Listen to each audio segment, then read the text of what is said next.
Hi guys, and welcome to episode 13 of A Yarn Tale, a knitting podcast. My name is Karen, and I'm coming to you from Chicago, where I live with my husband, our 3 kids, and our dog Max. You can find me on Ravelry and Instagram as knotfancyknitter, that's K-N-O-T fancy knitter. Although I'm mostly active on Instagram, I do go on Ravelry for patterns, but pretty much that's about it. But if you want to say hello over there, that's great too. It just might take me a while to get to you. So I have a lot to cover.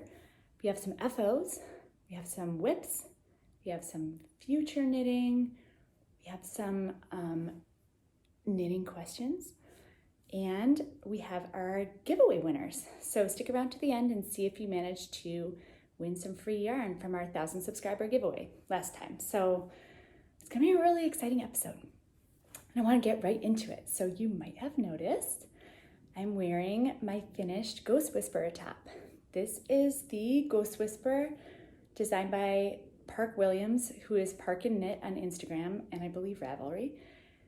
And I love it. I knit it out of Barocco Ariel, which is 65% mohair, 35% silk. It's a lace weight, and it's just the mohair all by itself. You knit bottom up, so it does curl at the bottom, but I think that's intentional, in the round. And then when you get to the armholes, separate for front and back. They're joined at the top by a 3-needle bind off, which is my first time doing that. I know, well, and then you pick up stitches around the neck for the I-cord. And then you knit these puff sleeves, so cute. And there's an option for an I-cord edging at the cuff or the classic ribbed where the mohair is held double. And so I went with a rib, and I'm glad that I did. I think it looks really cute.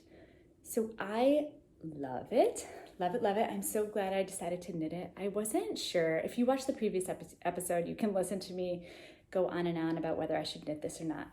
I just was worried it would be too see-through or too, I don't know, too edgy. Some of the samples are like knit in these really crazy colors, and they're super cropped, and they're just like really kind of out there. So I added 5 inches to the body. So instead of 7 inches from the armhole down to the hem, I have 12. I probably overshot it a little bit. I probably could have done 11, but I still like it. Like it, I'm never going to be mad that it's too long.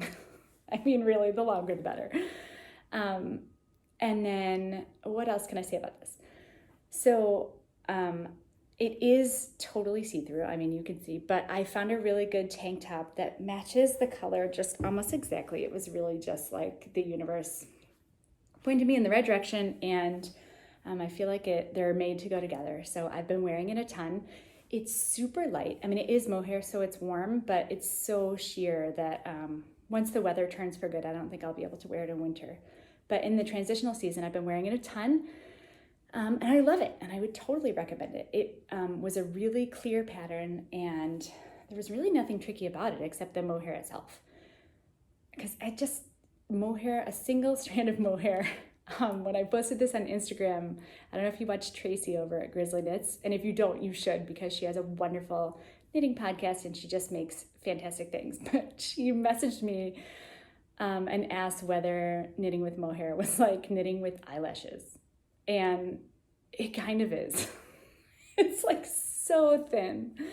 But I do love the fuzzy, so I just kind of powered through, and I'm glad that I did. And after a while, I did kind of get used to the feel of it, and it wasn't that bad. I did go down to 2 needle sizes. So the pattern recommends a US size 10.5 needles, which truly is like knitting with fence posts. They're enormous because I'm used to knitting on US size 3, maybe a 4. So 10.5 is just out of this world, ginormous. So when I swatched, it just seemed super loose. I mean, I know it's supposed to be loose. Even this is loose.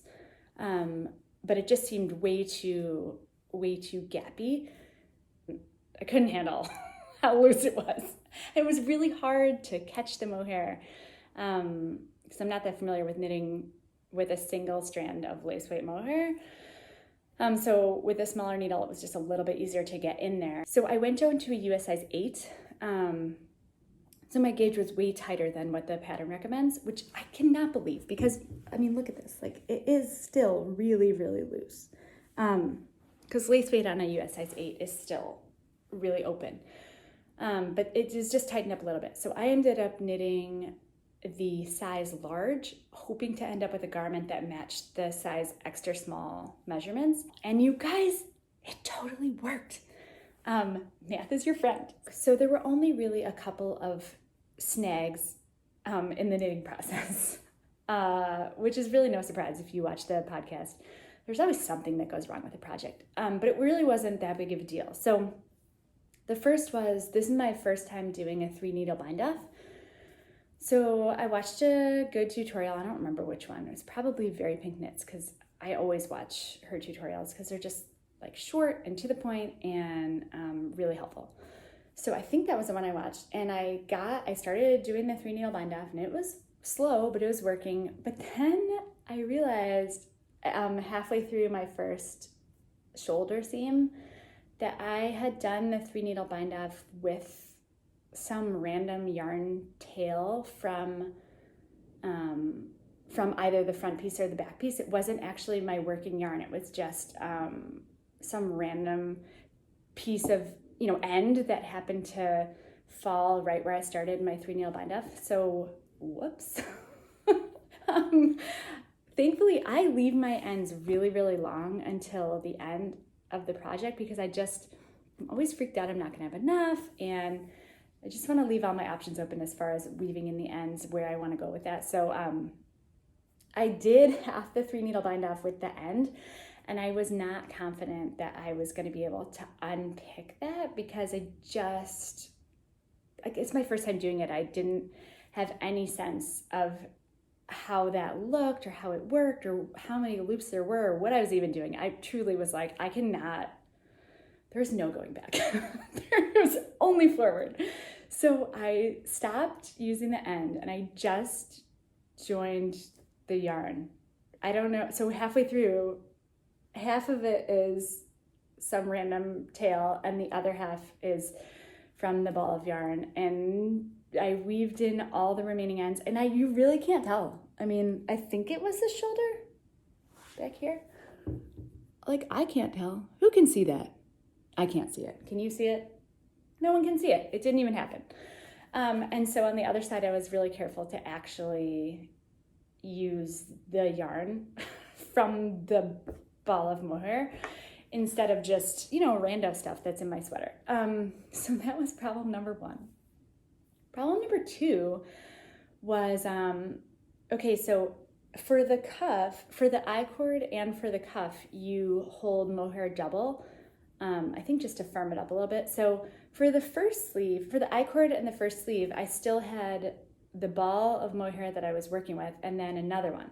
So I just joined one from each ball. But by the time I got to the second sleeve, I was down to my last remaining ball of mohair. So to hold it double, I was like, well, I'll just pull from the inside. I'll do the outside and the inside, and that'll be double and it'll be fine. Except it didn't really work out as well as I thought it would work out in my mind because it was really hard to find the end in the middle of the ball of mohair. I didn't want to have mohair yarn barf because it's so sticky and it just tangles everywhere. So I was really gently trying to decipher where the end was, and it wasn't that successful. So I did pull out a little. Then I had this little loop of mohair that I had pulled out, but I found the end. So I was like, okay, I'll just knit from that little loop. Pull from the center and then pull from the outside, except it just it got everywhere and super tangled up. So you only have to do a few rounds, and thank God it's not that many because I eked it out. There was this giant, I should have taken a picture. There was this giant tangly blob of mohair, and I was just trying to knit as tight as I could so that I wouldn't get to the blob before I finished the sweater because there was no way to untangle that. So I eked out my last round and I bound it off, and then I just cut it out and threw it away because it was like there was no turning back from that. So that was it. That was the only trouble, which really is no trouble at all. And I have not blocked it at all because, again, I cannot stop wearing it. So I fully expect it to look even better when I block it. I don't know, does mohair bloom? I washed my swatch, but I didn't really notice that much of a difference. I would be really happy if it filled in a little bit. I actually would love to knit this pattern in a different yarn, like that's not mohair, or maybe hold it double, although that would probably make it ginormous. I don't know. It would be nice to have it. I love the shape. I love the sleeves. I love how like it's kind of wide. I mean, it's not wide, but it's not very super fitted. And I just think it's really cute. And I would wear it in a bunch of different yarns. And it knits up super fast, despite the mohair. Because I felt like I was a lot slower with the mohair, because sometimes I just would have to sort of work for the stitches. So in a regular non-fuzzy yarn, I would like fly. So highly recommend. It does not have to be crazy edgy. I think it's totally wearable. I did in fact wear it to the grocery store and Carline for elementary school. So it fits perfectly into my life. Okay, so that's finished object number 1. Finished object number 2 is my Musselburgh hat. This, I knit it in the adult size large for my husband, so it is too big for me, but I'm gonna put it on anyway for purposes of demonstration. I love this hat. I think a lot of people love this hat because it's been knit thousands of times, so I don't think I'm saying anything particularly revolutionary when I say I super like this hat. I think it is really, once you get past the pinhole cast on, which look how pretty that is. That's so nice. Once you get past that fiddly little part, then the rest of it is just smooth sailing. And it does take forever to knit because you have to just knit and knit and knit and knit. And then you're like, oh, I'm probably halfway done. And then you measure it and you're like, no, not even a quarter of the way done. No, so much more knitting to do. So it is not a quick knit. A lot of people said they use this for gifts. Dude, they're way nicer than I am because there is no way I would be able to knock this out for any kind of like deadline gift knitting. Unless it were maybe for a child size. I don't know. My children have enormous heads. This is a size 24-inch circumference. And that is, like I said, too big for me, but perfect for my husband. And at first I thought this was gonna be smaller than it was. I actually intended it to be the biggest size, but you measure your gauge as you go, and that's what determines how many increases you do, so you don't have to gauge swatch, which A+ for that. So when I first started, I thought maybe I had measured wrong, because I do that sometimes. And so I thought like, okay, well, I'll just give it to my 10-year-old. But then I measured his head with the measuring tape, and he has a 22-inch head circumference for a 10-year-old. I mean, there's some enormous craniums in my family. I have a pinhead, but there's either like the pinhead side or the just like giant head side. So I don't know if he's getting a Musselburgh because I just do not. I need a break. I do like that hat, but I need a break. I can't knit them on repeat because it's just so much knitting. But anyway, this is for the We Share Needles Show Us Your Muscles Cal. So if you are knitting a Musselburgh, you have a few more days. I think it runs to the end of September, although I might be wrong about that, but I think so. I have to photograph mine and officially enter it. But this is for the We Share Needles Cal, so that is exciting. I knit it out of fingering weight yarn. You can knit it, I think, up to a worsted. But I, of course, picked fingering weight on a US size 3 needle. So it took a good long while because it's like knitting 2 hats and knitting 2 hats out of fingering weight yarn because of the lining. So I knit this out of Pearl Soho Posy, which is 75% merino, 15% cashmere, 10% nylon. And it is lovely, lovely. I have not blocked it because I'm a little bit afraid that it will grow. And my husband has a giant head, but I don't think he would need it to grow any. I could put it in the dryer, but I'm worried with the cashmere about the dryer situation. So I'm just gonna leave it until it needs to be washed, and then I can stress about it at that point. So I don't know if it would soften up. It's pretty soft and squishy, even before you block it. So the only thing that's tricky about this hat is the pinhole cast on, which was super fiddly. Like you got all your DPNs going and you're in there, and I didn't know what I was doing, and I watched a bunch of tutorials, all the tutorials, and I think I did it literally 4 times before I got it right. My numbers kept being off. You only have to count to like 4.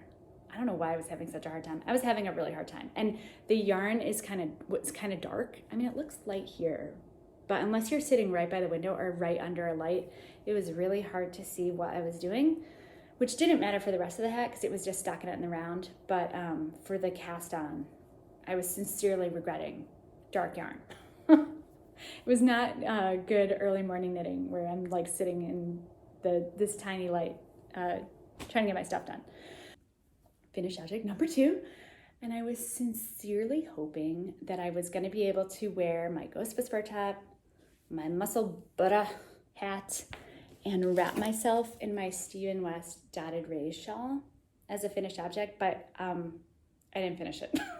I got really close, but I didn't finish it in time for the podcast. So I'm going to take this off because it started out super chilly today in Chicago. Like when fall arrived, the first day of fall literally arrived here, which was so exciting and just on the nose.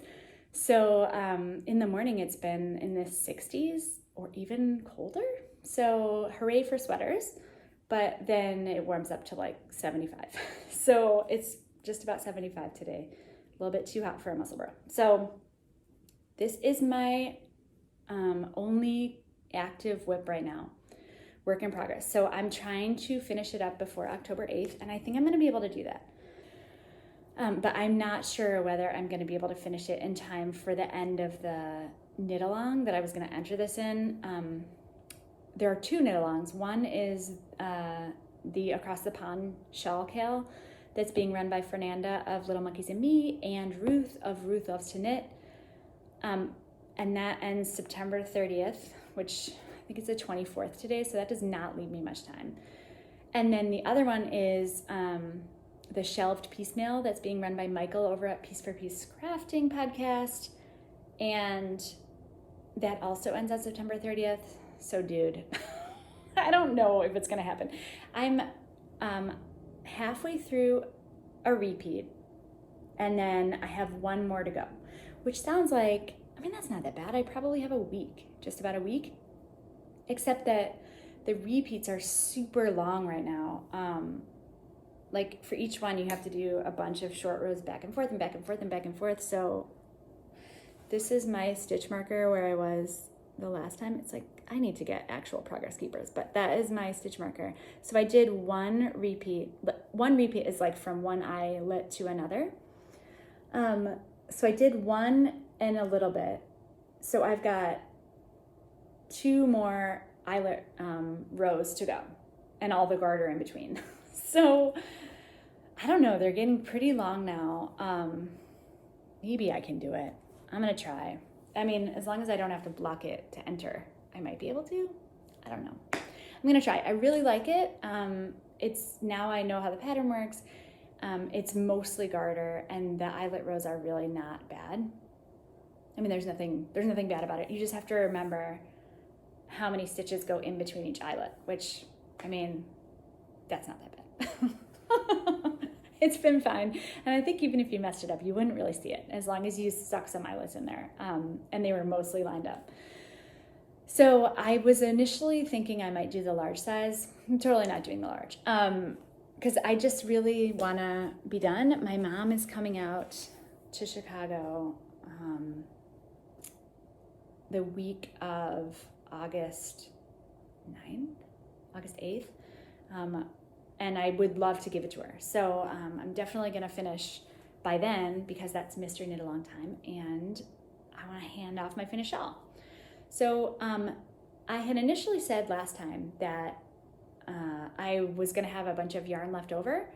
This is Anzula Meridian in the colorway Emerald.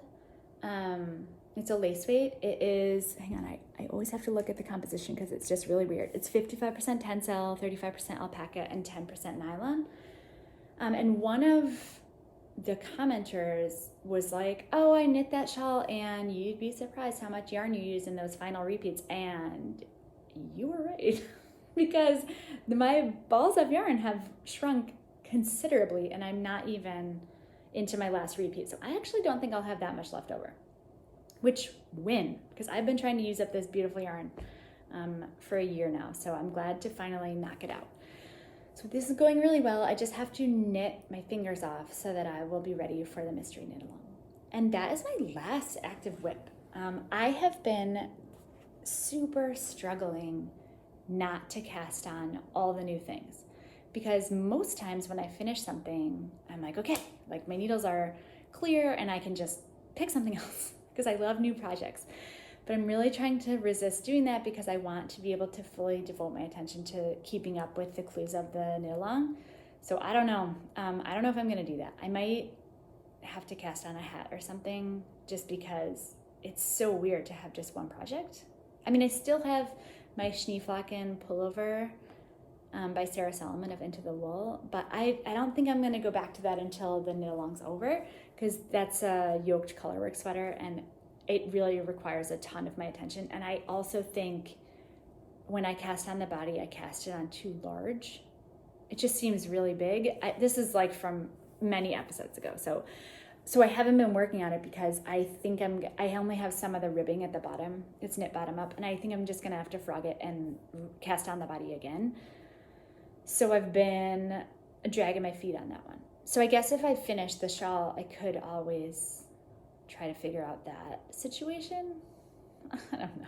I probably won't. I'm probably just going to cast on a hat and deal with that in November when I can actually wear a full 100% wool colorwork pullover.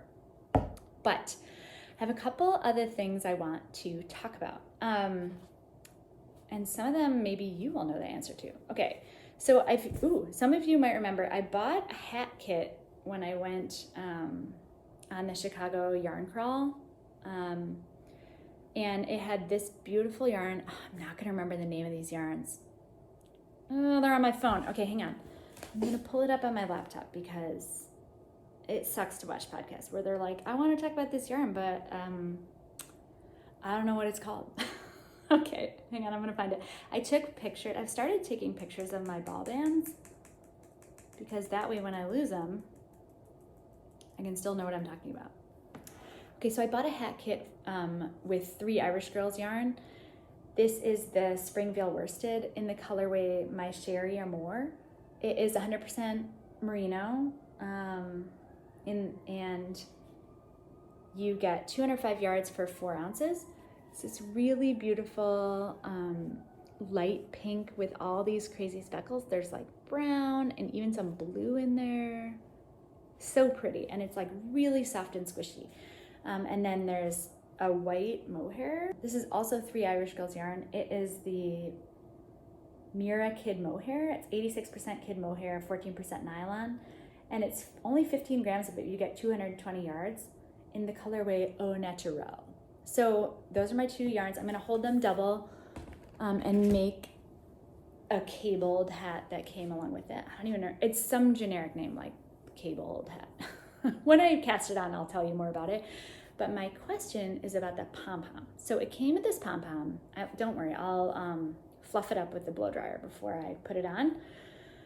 But my question is, it has a snap on the bottom, which is genius because then I can avoid the pom-pom disaster that happened to my other one where I just chucked it in the dryer and melted it. So my question is, it didn't come with anything to snap it to. Like there's no second piece. And I was wondering if that was by accident. Like was it supposed to have a second piece that you snap it to? Or do they always come with just one and then you have to get your own second piece? Like I'm sure they sell them at Joann's or Michael's or whatever.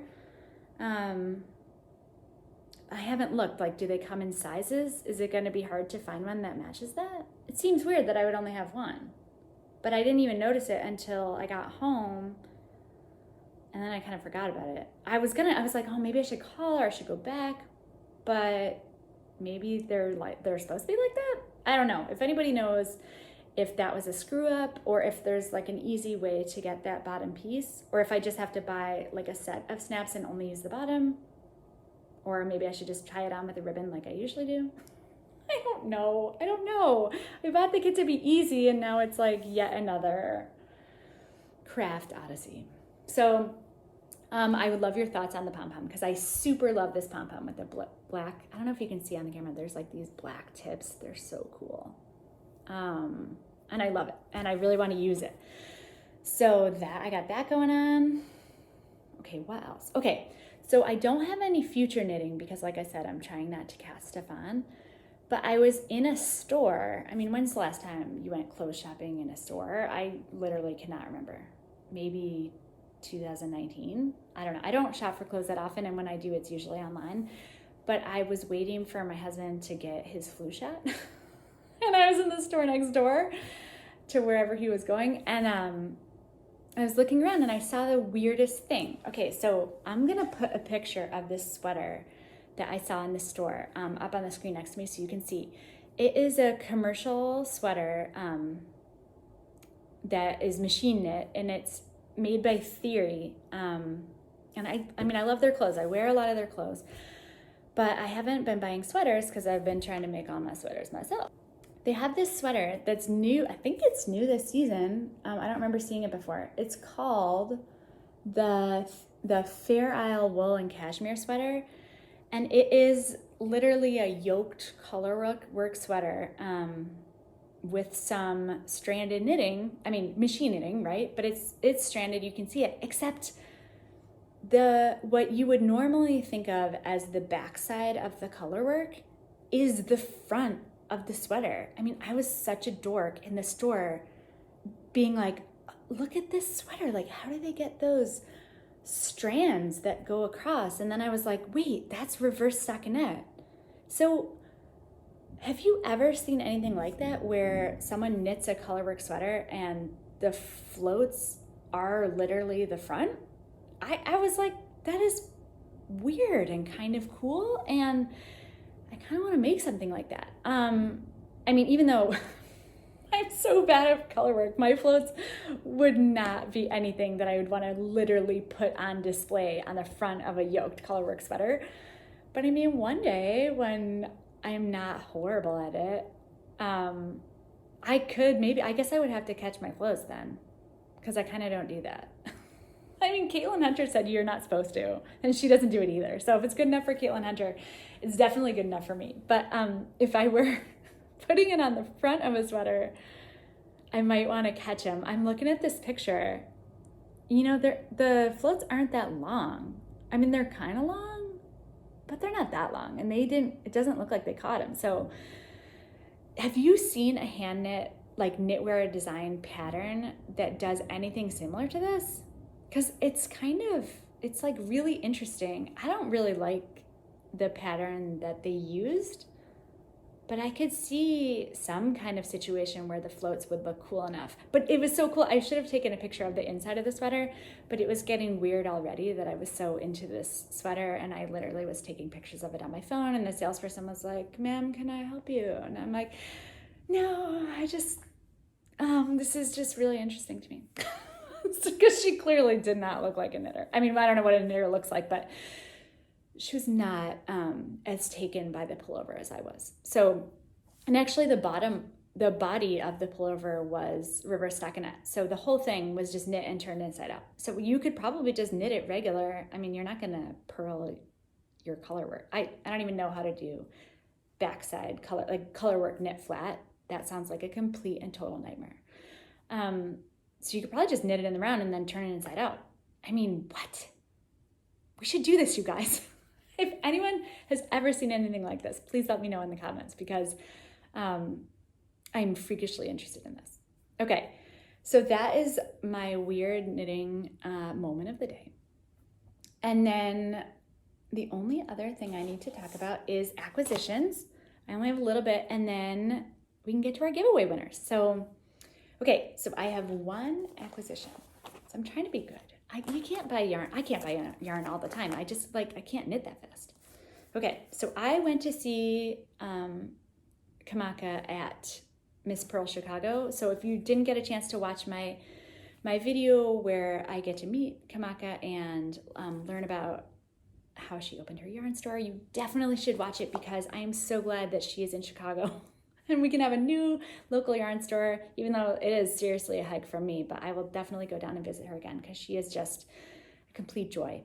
She's a complete joy. And she has an incredible number of local dyers, which I am all for. So after much debate, I came home with 2 skeins of distortion fibers, which is dyed in Chicago. This is the Super GK 100% Superwash Merino 3-ply in the colorway Werewolves of London. You guys, check this out. It's like this beautiful rust color with these dark speckles in there. I love this. And I think it'll be perfect for a hat. There are several guys in my family who, unbeknownst to them, are going to get some hats from me. And I think this is a really good neutrally color that would work for really a hat for anyone. I would wear a hat with this. I mean, that looks fantastic. And I think it would also work for some of my gift knitting I've got coming up. So this I'm going to cake up and cast on probably after the mystery knit along because I'm trying not to cast stuff on, but I might accidentally cast it on beforehand. It could happen. It could seriously happen. And then she threw in a cute Miss Pearl tape measure, and there were these really cute samples from Barocco. They do talks at Miss Pearl about various yarn things or knitting techniques or things like that, and this was a Barocco yarn sample that she tossed in the bag as well. So I don't know, this is topaz, 72% wool, 20% alpaca, 8% nylon. It's super fluffy and really cool. So I don't know what I'm gonna do with this. It's like just the tiniest amount, but I'll find something. So that'll be fun. If you stuck around this long, congratulations, because now you get to see who the giveaway winners are. Okay, so last time we were celebrating having 1,000 subscribers, which is still so incredible. And if you are a subscriber, thank you so much. If you're not a subscriber and you want to be, bless you. You're welcome here. We'd love to have you. And I just asked that anyone who wanted to enter the giveaway put a comment in the comment section below the last video. We had tons of comments, and I have some lovely yarns to give away. So let's just go over what there is before you can figure out if you won. So first I have this skein from Pitchfork Fiber. This is part of his disco collection, is dyed here in Chicago. This is the Tragedy colorway. This is Stallworth sock, 75% superwash merino, 25% nylon, 463 yards for 100 grams. So it's a fingering weight, and it is lovely. And this one is paired with a mini from Movers and Makers. This is, Midnight in the Park. It's the Wicker Park fingering, 75% merino, 15% nylon, 10% tencel, and it is 20 grams, 86 yards. So if you're into socks, you got your own sock set. If you're not, use it for whatever you like, or just look at it. It's so pretty. Sometimes I just like to keep the yarn around, just to have something nice to look at. And my next giveaway is a skein of yarn from Lichen and Lace. This is their 80-20 sock, 80% superwash merino, 20% nylon, 100 grams for 365 yards in the colorway Clover. And it's this really beautiful tonal pink. It's pretty purpley there. It goes into a really light pink, so that is great. And another mini skein from Stitch Together Studio.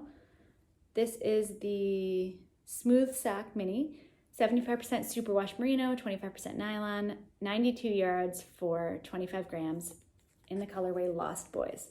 So pretty. And you guys, I was not able to reskein this in any sort of way that made it better. I tried so hard.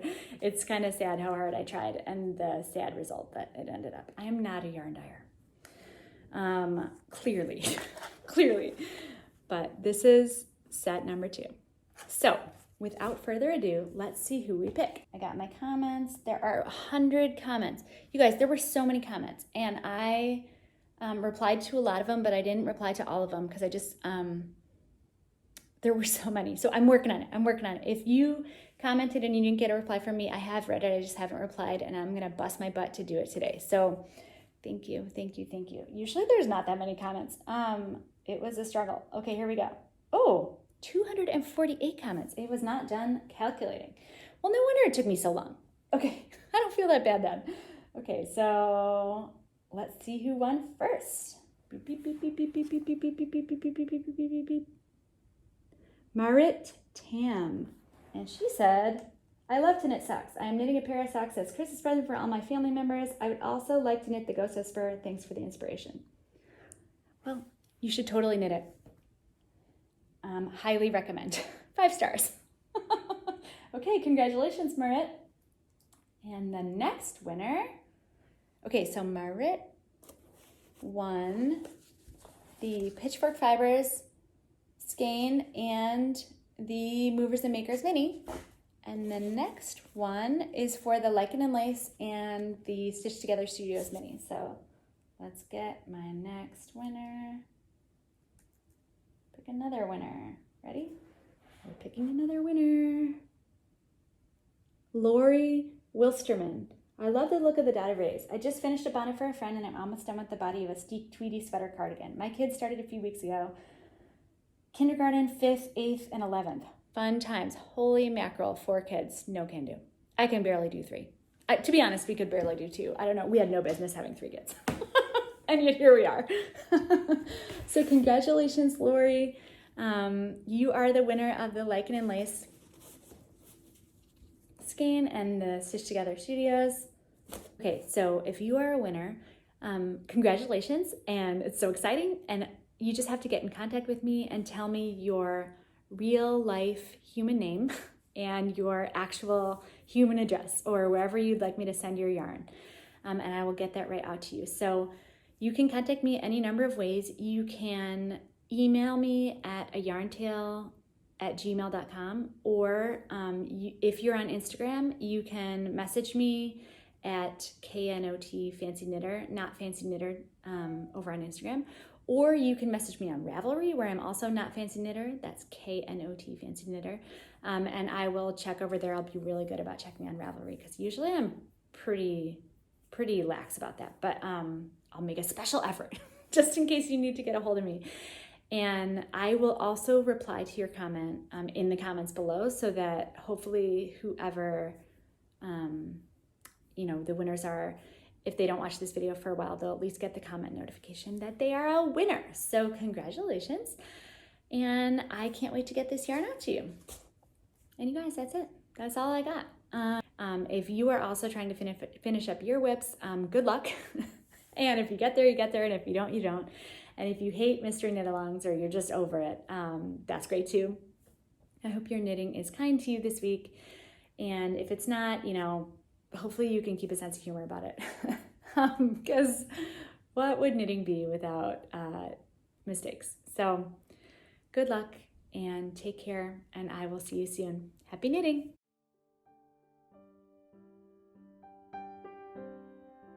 I'm trying to just soak it up and remember this for those February days where it feels like Chicago is just a tundra wasteland where no human being should ever live.